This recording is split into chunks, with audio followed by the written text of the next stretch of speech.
कि कीड़े बोका आदमी, तुमको अभी तक समझ में नहीं आया किस तरह सरकार में आया था। हाँ, तुम आया था हिंदू मियाँ करके आया था, तुम विकास का बात किया, तुम किया है के साथ कभी भी नहीं था।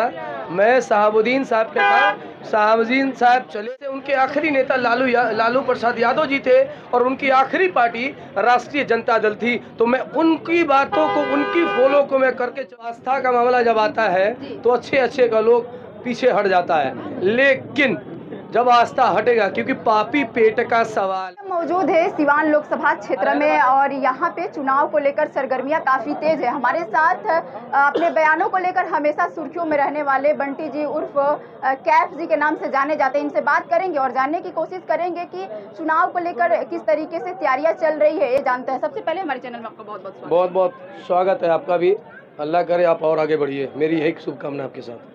किस तरीके से ये चल रहा है तैयारियां, क्योंकि त्रिकोणीय मुकाबला हो, देश में कहीं त्रिकोणीय मुकाबला नहीं होगा, आप जान लीजिए। पूरे बिहार में दो ही जगह लड़ाई होगा। एक लड़ाई होगा, एक पार्टी कह रहा है जिसको बोलते हैं एनडीए, गरीब हटाओ, और दूसरा जो पार्टी है इंडिया, जो हम लोग हैं, गरीबी हटाओ। ये लड़ाई चल रही है। और निश्चित तौर पर आपने देखा होगा, इलेक्शन के पहले जब नॉमिनेशन नहीं होता तो 400 पार होते थे, लेकिन अभी आप देखे होंगे 400 पार का कहीं भी आवाज़ नहीं आ रहा है। बैकफुट पे बीजेपी है, पूरी तरीके से चिलचिलाई हुई है। इसीलिए बार बार अनाप शनाप सम्राट चौधरी का बयान आना, कभी कुछ बयान आना, कभी कुछ बयान आना, ये दर्शाता है। और ये धूप में, तपती धूप में, लगभग 48-49 डिग्री सेल्सियस था आज का। इस धूप में 11 बजे से शाम को 5:12 हो रहे हैं और लोग एक स्तंभ की तरह खड़े रहे। ये जगाता है कि कहीं ना कहीं अब बिहार में, देश में बदलाव होने जा रहा है। लगातार आप हिना साहब के साथ रहे, अभी पार्टी की तरफ से हैं तो अवध बिहारी चौधरी जी की तरफ से हैं, क्या कहेंगे इसको लेकर? ना मैं हिना साहब के साथ था, मैं शहाबुद्दीन साहब के साथ था। मैं हिना के साथ कभी भी नहीं था, मैं शहाबुद्दीन साहब के था। शहाबुद्दीन साहब चले गए, उनकी इंतकाल हो गया, वो दुनिया चल गए। अल्लाह उनको जन्नत में आला से आला मुकाम दे। और मैं उनका फॉलो करके, उन्हीं के बातों पे मैं चल रहा हूँ।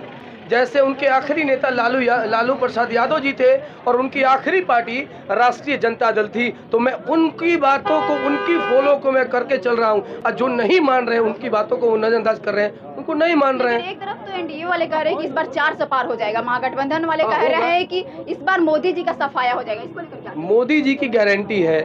आप मानती हैं कि मैं नौकरी नहीं दूंगा, ये गारंटी है।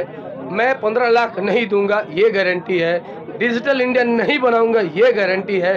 और हिंदू मुस्लिम करके रहूंगा, ये गारंटी है। ये गारंटी है और इसी की वजह से 400 पार का मतलब मैं भी समझा रहा हूँ। आने वाले दिनों में अगर ये सरकार रहेगी, डीजल 400 के पार, पेट्रोल पे 400 के पार, सरसों का तेल रिफाइन 400 के पार, ये है 400 के पार। सरकार कैसे बन जा रही है? एक तरफ ये बहुत सोचने वाली बात है, एक तरफ कहा जा रहा है कि मोदी जी का क्रेज नहीं है, तो फिर सरकार कैसे बन जा रही है? कारण है ना उसके, जब आस्था का मामला जब आता है तो अच्छे का लोग पीछे हट जाता है, लेकिन जब आस्था हटेगा, क्योंकि पापी पेट का सवाल है। आप इस तपती धूप में एंकरिंग कर रही हैं, कहीं ना कहीं आपको भी प्यास लगेगा, आपके भी पेट में अनाज चाहिए। तो महंगा अनाज लीजिएगा कि सस्ता अनाज लीजिएगा? कौन सरकार महंगा दे रहा है, कौन सरकार सस्ता दे रहा है? 14 के पहले हर एक साल वैकेंसी निकलता था, 14 के बाद 10 साल में क्या नौकरियां मिली है बताइए?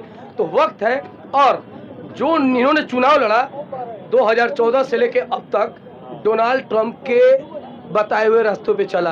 क्योंकि डोनाल्ड ट्रंप का मैंने जब पढ़ा था तो वहाँ था कि ओनली इंग्लिश मैन, अश्वेत के खिलाफ उन्होंने लड़ा था। उसी तरह ये 2014 में जब ये आए तो ये मुस्लिमों के खिलाफ लड़े। एक हमको बात बताइए, कहते हैं कि देश खतरे में है, हिंदू प्रधानमंत्री, मुख्यमंत्री हिंदू, डीएम हिंदू, एसपी हिंदू, विधायक हिंदू, अब कौन सा खतरा है? मैं कहता हूँ ना हिंदू खतरे हैं ना मुसलमान खतरे में है, गौर से देखो साला पूरा हिंदुस्तान खतरे में है।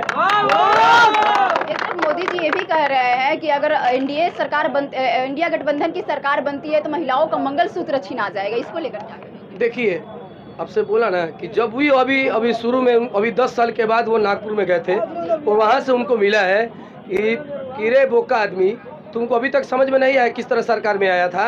हाँ, तुम आया था हिंदू मियाँ करके आया था, तुम विकास का बात किया, तुम किया है? जा फिर से मंगलसूत्र गाय गोबर का बात करो, लोगों को गोबर के जगह पे गोबर बना के हलवा खिलाओ, देखो तुमको वोट देगा। इसीलिए मंगलसूत्र की सम्मान होनी चाहिए। और स्टेज पर इस तरीके की बात आती है ना तो दिल दुखता है, चाहे वो किसी भी कौम का हो। आप मेरी बात को समझिए, आरक्षण खत्म करने की बात सरकार में कौन बैठे हैं, हिंदू बैठा है या मुसलमान बैठा हुआ है? तो मुसलमान हिंदू का खेला पब्लिक समझ रही है।